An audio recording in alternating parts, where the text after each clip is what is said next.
বন্ধুরা দেখুন মাছটা আমার ভাজাই হয়ে যাচ্ছে, লাল করে ভাজা হয়ে গেছে।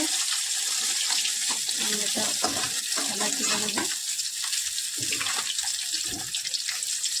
মাছটা পুরো লাল করে কড়া করে ভেজেছি, তেমন হালকা ভাজা ভালো লাগে না।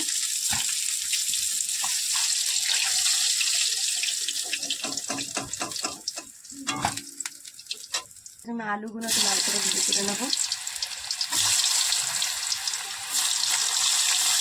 ফুলকপিটা লাস্টে ভাজবো, কেননা ফুলকপি ছেড়ে দিলে সব সবজিগুলো তেলটা চলে যায়। এগুলো আগে আলুটাকে আমি আগে ভেজে নেবো। ফুলকপিটা ভাজা হয়ে গেছে, ফুলকপিটাও নামিয়ে নেবো।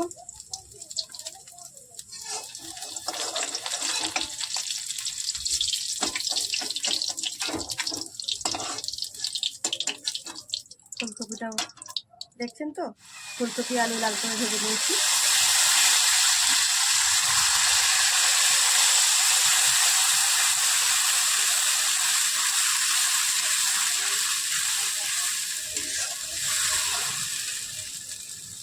বন্ধুরা আমি এখানে মশলা দিয়ে দিয়েছি, একটা পেঁয়াজ দিয়েছি, একটা টমেটো দিয়েছি, 5 থেকে 6 কোয়া রসুন দিয়েছি, একটু আদা দিয়েছি, আর কাঁচা লঙ্কা দিয়েছি। মানে যে যেমন ঝাল খাবে ঝালটা সেই বুঝে দেবো।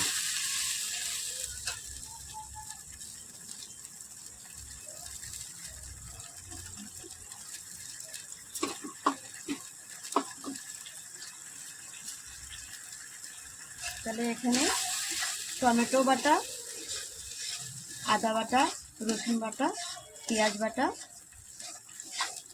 টমেটো বাটা সবটা একসাথে আমি পেস্ট করেছি। আপনারা আলাদা করতে পারেন। একটা ফুলকপির জন্য 2টো পেঁয়াজ মাঝারি সাইজের, একটা মাঝারি সাইজের টমেটো, 4 থেকে 5 কোয়া রসুন, 4 থেকে 5টা কাঁচা লঙ্কা, অল্প একটু আদা, ফুলকপিও দিয়ে দেবো, আলুও দিয়ে দেবো।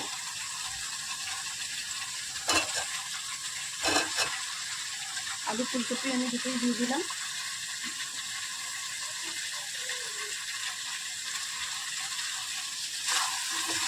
এটা করবো।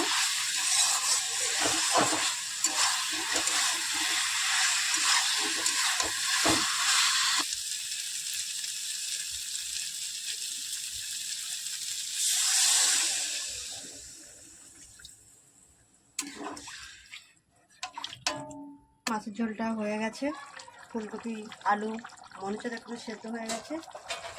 দেখলাম, দেখি ব্যাস হয়ে তো গেছে। ধনে পাতা দিলে ভালো হতো, ধনে পাতা এখানে ধনে পাতা নেই। অলরেডি ফুলকপির তরকারিটা হয়ে গেছে, আমি গ্যাস বন্ধ করে দিচ্ছি। সুন্দরভাবে সেদ্ধ হয়ে গেছে।